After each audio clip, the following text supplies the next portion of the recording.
இன்னைக்கு நான் அந்த மீதியானவர்களுக்காக தேவன் செய்யும் இன்னொரு நன்மையை குறித்து நான் உங்களோடு கூட பகிர்ந்து கொள்ள போகிறேன். மீகா 2ஆம் அதிகாரம் 12-13 வசனங்களை நாம் வாசிக்க போகிறோம். மீகாவின் புஸ்தகம் 2ஆம் அதிகாரம் 12-13 வசனங்கள். யாக்கோபின் ஜனங்களே, உங்கள் எல்லோரையும் நான் நிச்சயமாக கூட்டுவேன். இஸ்ரவேலில் மீதியானவர்களை நிச்சயமாய் சேர்ப்பேன். போஸ்ராவின் ஆடுகளைப் போல் அவர்களை ஏக கூட்டமாக்குவேன். தன் தொழுவத்துக்குள்ளே சேர்த்த மந்தைக்கு சமானமாய் ஜனத்தினாலே இரைச்சல் உண்டாகும். தடைகளை நீக்கி போடுகிறவர் அவர்களுக்கு முன்பாக நடந்து போகிறார். அவர்கள் தடைகளை நீக்கி வாசலால் உட்பிரவேசித்து கடந்து போவார்கள். அவர்கள் ராஜா அவர்களுக்கு முன்பாக போவார். கர்த்தர் அவர்கள் முன்னணியில் நடந்து போவார். ஓகே, இது நமக்கு ரொம்ப ஃபேவரட்டான ஒரு வசனம் இல்லையா? மீகா 2:13 நிறைய பேருக்கு நல்ல மனப்பாடமா தெரியும். என்ன மனப்பாடமா தெரியும்?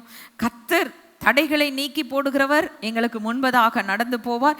எங்கள் தடைகளை நீக்கி வாசலால் உட்பிரவேசித்து நாங்கள் கடந்து போவோம். எங்கள் ராஜா எங்கள் முன்னே போவார். கர்த்தர் எங்கள் முன்னிலையில நடந்து போவார். ரொம்ப எக்ஸைட்டடா அந்த வசனம் சொல்லுவோம். ஆனால் அந்த வசனம் யாருக்கு தெரியுமா சொல்லப்பட்டிருக்கு? மீதியான கூட்டத்துக்கு தான் சொல்லியிருக்கு. புரியுதா? இது உண்மையிலே சொல்ல போனா இதனுடைய பிசிக்கல் ஃபுல்ஃபில்மெண்ட் இஸ்ரவேலுக்கு இருக்கு. இஸ்ரவேல் ஜனங்களுக்கு தேவன் சொல்லக்கூடிய ஒரு வாக்கு தத்தம் என்று சொல்லி நாம் பார்க்கிறோம். ஸோ சரீர பிரகாரமாய் இஸ்ரவேலுக்கு தேவன் செய்ய இருக்கும் ஒரு காரியம், சரித்திரத்தில் தேவன் இஸ்ரவேலுக்கு செய்ய இருக்கும் ஒரு காரியம், கர்த்தர் தாமே அவர்கள் முன்னிலையில நடந்து போய் அவர்கள் தடைகள் எல்லாவற்றையும் தகர்த்து போட்டு அவர்களுக்கென்று தேவன் வைத்திருக்கிற சுதந்திரத்தில் அவங்களை நிச்சயமா நிலைநாட்டி கொண்டிருக்கிறார். இன்னமும் அதை நிறைவுக்குள்ள ஆண்டவர் கொண்டு வர போகிறார். ஆனால் எவ்வளவு தூரத்துக்கு சரீர பிரகாரமாய் இது இஸ்ரவேலுக்கு உண்மையோ அதே அளவுக்கு ஆவிக்குரிய ரீதியில இது உங்களுக்கும் எனக்கும் சொந்தமாய் இருக்கிறது. தேவன் நமக்காக இதை செய்ய போகிறார். இன்னைக்கு நான் சொன்னது போல கிருபையின் தெரிந்து கொள்ளுதலினாலே உண்டாகும் ஒரு பங்கு மீதியாய் இருக்கிறது என்று தேவன் சொல்வது வெறும் இஸ்ரவேல் ஜனங்களை குறித்து மட்டுமல்ல, சபையை குறித்தும் தான் சொல்லுகிறார். ஏன்னா இன்னைக்கு சபை நான் சொன்னது போல ஆதியில கொண்டிருந்த அன்பை விட்டு விலகி போய் தன்னுடைய சுயமான ஓன் ப்ரோக்ராம்ஸ், எனக்குன்னு ஒரு ப்ரோக்ராம் இருக்கும், நான் இதை தான் செய்வேன், நான் இதை தான் முதன்மையாக வைப்பேன், இதைத்தான் ஃபோக்கஸ் பண்ணி போவேன் அப்படின்னு இன்னைக்கு சபை பல நேரத்தில் தன் சுயமான திட்டங்களை கொண்டிருக்கிறது. அன்ஃபார்ச்சுனேட்லி என்ன ஆயிடுச்சுன்னா, நமக்கு சபை என்றால் இப்படி தான் இருக்கணும், இப்படி தான் இருக்கணும், இப்படி தான் இருக்கணும், இப்படி தான் இருக்கணும். நம்ம என்ன செய்கிறோம்? மற்ற மக்களை பார்த்து அல்லது மற்ற பெரிய சபைகளை பார்த்து நாம் என்ன செஞ்சுக்கிறோம்? ஒரு பேட்டர்னை நம்ம ஃபார்ம் பண்ணிக்கிறோம். இன்னைக்கு காலைல நான் தாளந்துகளின் உவமை குறித்து பேசிக்கொண்டிருந்தேன். அப்போ நான் சொன்னேன், 5 தாளந்து கொடுத்தவன் 5 சம்பாதித்து கொண்டாந்து கொடுத்தான். 2 தாளந்து பெற்றவன் 2 சம்பாதித்து கொண்டு வந்து கொடுத்தான். 2 பேருக்கும் ஆண்டவர் சரிசமமான பாராட்டு கொடுத்தார். காரணம் என்ன? அவன் தனக்கு கொடுக்கப்பட்டதை 100% பயன்படுத்தி 100% ரிட்டர்ன்ஸை எடுத்துட்டு வந்தான். இப்போ ஆண்டவர் 2 கொடுத்தவன் இன்னும் 2 வாங்கிட்டு வரான். 4 தான் கையில் வச்சிருக்கான். பரவாயில்ல, போனா போது, 4 வாங்கிட்டு வந்திருக்க, அவன் 10 வச்சிருக்கான், நீ 4 தான் வச்சிருக்கேன்னு ஆண்டவர் வித்தியாசம் பார்க்கல. அவர் என்ன செஞ்சாரு? அவனுடைய திராணிக்கு தக்கதாய் கொடுத்ததற்கு மட்டும் தான் கணக்கு கேட்டாரே தவிர மற்ற எதற்கும் அவர் கணக்கு கேட்கல. புரியுதுங்களா உங்களுக்கு? அப்போ இன்னைக்கு ஒவ்வொருத்தருக்கும் ஒவ்வொரு சபைக்கும் தேவன் வைத்திருக்கிற அழைப்பு, அபிஷேகம், அவங்களுக்குன்னு வைத்திருக்கிற திட்டத்தை விட்டு பல நேரத்தில் நம்ம மற்றவர்களை பார்த்து அவர்களை போல இருக்கணும், அப்படி இருக்கணும், இப்படி இருக்கணும், நாம ஒரு திட்டத்தை என்ன செய்கிறோம்? தீட்டிக் கொள்ளுகிறோம். எனவே இன்றைக்கு சபையானது என்ன செய்து கொண்டிருக்கிறதுனா, தேவனுடைய திட்டங்களை விட்டு வெகு தூரம் போய்கொண்டிருக்கிறது. விசுவாசிகளாக்கிய நாமும் விலகி போறோம், சபையும் என்ன செய்திருது? விலகி போயிருது அப்படின்னு சொல்லி நாம பார்க்கிறோம். ஆனா ஆண்டவர் சொல்றாரு, இது எல்லாவற்றின் மத்தியிலும் கிருபையினால் உண்டாகும் தெரிந்து கொள்ளுதல், என் இருதயத்தை புரிந்து கொண்டு என் விருப்பங்களை, என் வாஞ்சைகளை அறிந்து நிறைவேற்றுகிற ஒரு கூட்டத்தை நான் எப்பொழுதும் என்ன செஞ்சிருக்கேன்? மீதியாக வைத்திருக்கிறேன். அந்த மீதியான கூட்டத்திற்கு முன்பதாகத்தான் நான் என்ன செய்வேன்? நான் கடந்து போவேன். ராஜாவாய் நான் கடந்து போவேன். தடைகளை தகர்க்கிறவராய் அவர்களுக்கு முன்னே நான் கடந்து போவேன். அவர்கள் என்ன செய்வாங்க? வாசலால் உட்பிரவேசிப்பார்கள். எங்கேயும் குறுக்கு வழியில நுழைஞ்சு போறவங்க இல்லை. இவங்க நியாயமா ராஜாவை பின்பற்றி போகிறதுனாலே வாசல்களை சுதந்திக்கிறவர்களாய் இருக்கிறார்கள். வாசிங்க சங்கீதம் 24:7-10 வரைக்கும். வாசல்களே உங்கள் தலைகளை உயர்த்துங்கள், அநாதி கதவுகளே உயருங்கள், மகிமையின் ராஜா உட்பிரவேசிப்பார். யார் இந்த மகிமையின் ராஜா? அவர் வல்லமையும் பராக்கிரமும் உள்ள கர்த்தர், அவர் யுத்தத்தில் பராக்கிரமம் உள்ள கர்த்தராமே. வாசல்களே உங்கள் தலைகளை உயர்த்துங்கள், அநாதி கதவுகளே உயருங்கள், மகிமையின் ராஜா உட்பிரவேசிப்பார். யார் இந்த மகிமையின் ராஜா? அவர் சேனைகளின் கர்த்தரானவர், அவரே மகிமையின் ராஜா. ஓகே, இது ரொம்ப நல்லா இருக்கு வாசிக்கிறதுக்கு. வாசல்களே தலைகளை உயர்த்துங்கள், மகிமையின் ராஜா உட்பிரவேசிப்பார். ஓகே, மகிமையின் ராஜாவுக்கு பின்னாடி யார் வந்துட்டு இருக்கா? மகிமையின் ராஜாவுக்கு பின்னாடி யார் வரா? அழைக்கப்பட்டு தெரிந்து கொள்ளப்பட்டு உண்மை உள்ளவர்களாய் இருக்கிறவர்கள். அந்த கூட்டத்தில் நீங்க இருக்கிறீங்களா? இருக்கீங்களா? சரி, அப்போ நாமளும் இருக்கிறோம். அவருக்கு பின்னாடி நம்ம போயிட்டு இருக்கோம். மகிமையின் ராஜா முன்னாடி போறாரு. வாசல்கள் அங்க ரொம்ப அழகா சொல்லியிருக்கு. இது பூமிக்கு அடுத்த காரியம் இல்லை. நல்லா கவனிங்க, என்ன சொல்லுது?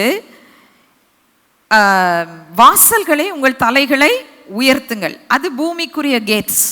ஓகே, அடுத்தது சொல்லுது அநாதி கதவுகளை உயருங்கள், இட்டர்னல் கேட்ஸ். கேட்ஸ்க்கும் இட்டர்னல் கேட்ஸ்க்கும் வித்தியாசம் இருக்கு. கேட்ஸ் எதை சொல்லுது? கதவுகள் என்பது உலகத்தில் தடைகளை அகற்றி தன் ஜனத்தை முன்னாடி நடத்தி கொண்டு போவதை குறிக்கிறது. ஆனா அநாதி கதவுகள் எந்த கதவுகள்? நித்திய சுதந்திரத்திற்கான கதவுகளை அது குறிக்குது. விளங்குதா உங்களுக்கு? இந்த வசனத்தை நீங்க நல்லா புரிஞ்சுக்கணும். அந்த கதவுகளை திறந்து மகிமையின் ராஜா உட்பிரவேசிப்பார். நாம அவருக்கு பின்னாடி போய் அந்த சுதந்திரத்தை சுதந்திரித்து கொள்ள போகிறோம். ஆனால் யார் இந்த மகிமையின் ராஜா என்று அங்கே ஒரு வார்த்தை கேட்கப்பட்டிருக்கிறது. அதுக்கு என்ன பதிலுங்க சொல்றாங்க? 2 தடவை. யார் இந்த மகிமையின் ராஜா? ஃபர்ஸ்ட் டைம் என்ன சொல்லுது? அவர் வல்லமையும் பராக்கிரமமும் உள்ள கர்த்தர். பராக்கிரம் என்று சொன்ன உடனே என்ன பராக்கிரம் அப்படின்றத விளக்கி சொல்றார் பாருங்க. சங்கீதக்காரன் எழுதுகிறார், அவர் யுத்தத்தில் பராக்கிரமம் உள்ள கர்த்தராமே. 2வது தடவை மறுபடியும் வாசல்களே தலைகளை உயர்த்துங்க, அநாதி கதவுகளை உயருங்க, மகிமையின் ராஜா உட்பிரவேசிப்பார். அகேன், யார் இந்த மகிமையின் ராஜா? அவர் யாரு? சேனைகளின் கர்த்தரானவர், அவரே மகிமையின் ராஜா. இப்ப என்ன சொன்னது? யுத்தத்தில் பராக்கிரமம் உள்ள கர்த்தர். அடுத்தது அவர் யார்? சேனைகளின் கர்த்தர். அப்பனா அநாதி கதவுகள் உயருது, மகிமையின் ராஜா உட்பிரவேசிக்கிறாரு. ஆனா மகிமையின் ராஜா அங்கே யாராய் உட்பிரவேசிக்கிறார்? சும்மா உட்கார்ந்து ஆளுகை செய்துட்டு வந்தவர் இல்ல, ஒரு யுத்தத்தை பராக்கிரமசாலியாய் செய்து முடித்து உள்ளே பிரவேசிக்கிறார். ஹல்லேலூயா. இப்ப அவர் மட்டும்தான் யுத்தம் செய்தாரா? சிலுவையில அவர் யுத்தத்தை துவங்கி வைத்தார். ஆனா அதுக்கப்புறம் யுத்தம் யாருடைய கையில கொடுக்கப்பட்டிருக்குது? நம்ம கையில. தலைவனை வென்றுட்டாரு, சிலுவையில தலைவனை முடிச்சிட்டாரு. அவனுடைய கதை க்ளோஸ். ஆனா அவனுடைய ராஜ்யத்தின் மேல வெற்றி எடுக்கிற யுத்தம் யார் கையில இருக்கு? நம்ம கையில இருக்கு. ஹல்லேலூயா. இரவும் பகலும் சகோதரர் மேல் குற்றம் சுமத்தும் பொருட்டு அவர்களை குற்றம் சுமத்துகிறவன் தாழ தள்ளப்பட்டு போனான். எப்படி தள்ளப்பட்டு போனான்? ஆட்டுக்குட்டியானவருடைய ரத்தத்தினாலும் சாட்சியின் வசனத்தினாலும் அவனை ஜெயித்தார்கள். யாருங்க ஜெயித்தா? நீங்களும் நானும் தான். புரியுதுங்களா உங்களுக்கு? மகிமையின் ராஜா வேலையை முடிச்சுட்டு வெயிட் பண்ணிட்டு இருக்கிறாரு. நீங்களும் நானும் மகிமையின் ராஜாவோடு நித்திய வாசல்களுக்குள் பிரவேசிக்கணும்னா நமக்கு இருக்கிற யுத்தத்தை இந்த பூமியில நம்ம முடிக்கணும். ஆனா அந்த யுத்தத்துல நமக்கு கவலையே இல்லை.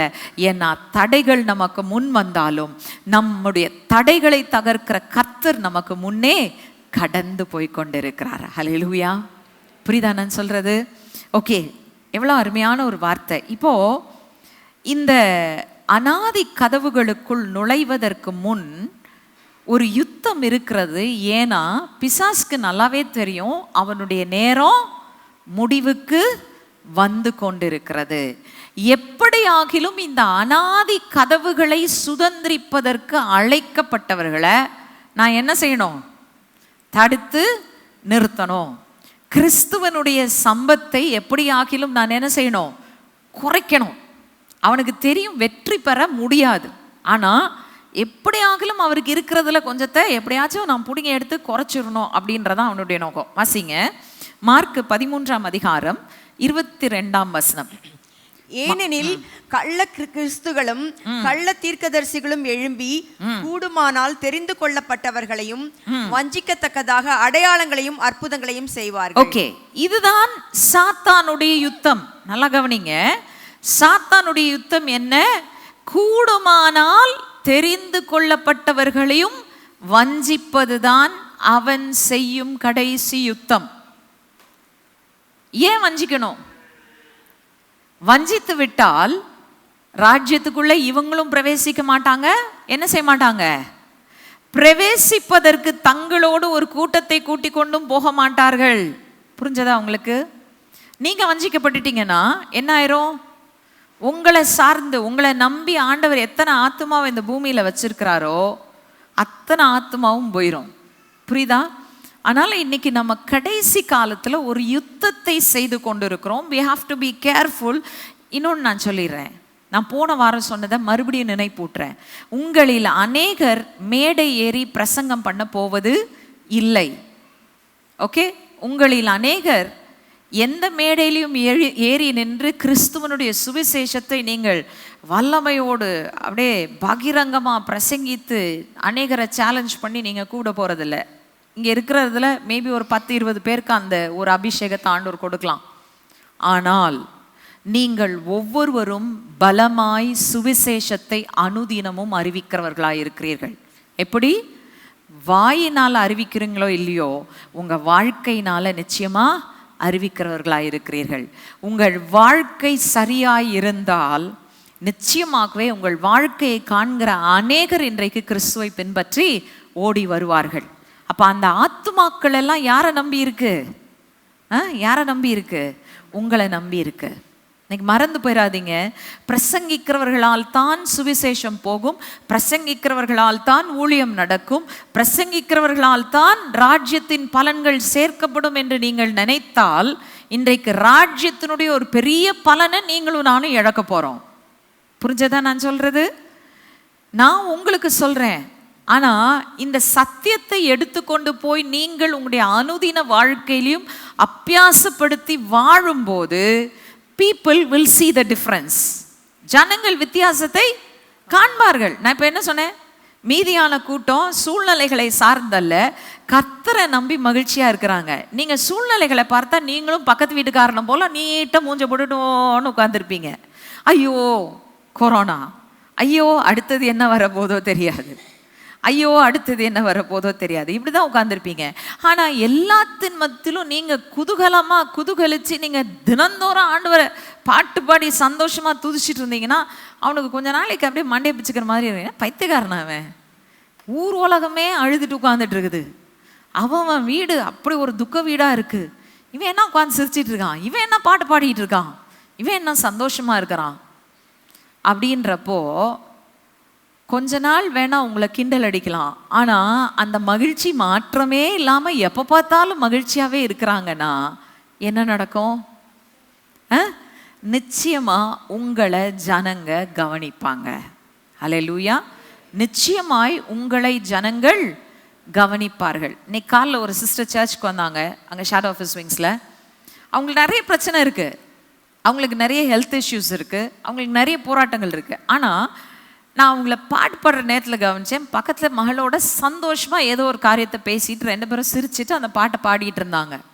அப்போ நான் யோசித்தேன், கர்த்தருடைய மகிழ்ச்சி ஒருத்தருக்குள்ளே இருந்தால் it shows on their face. புரியுதா? கர்த்தருடைய மகிழ்ச்சி உள்ளத்தில் இருக்குது, அதை மறைச்சி வைக்கவே முடியாது. இப்போ நானே பார்க்குறேன்னா உலகம் பார்க்குமா பார்க்காதா? நம்மளை சுற்றி இருக்கிறவங்களுக்கு நம்ம சூழ்நிலைகள் தெரியுமா தெரியாது.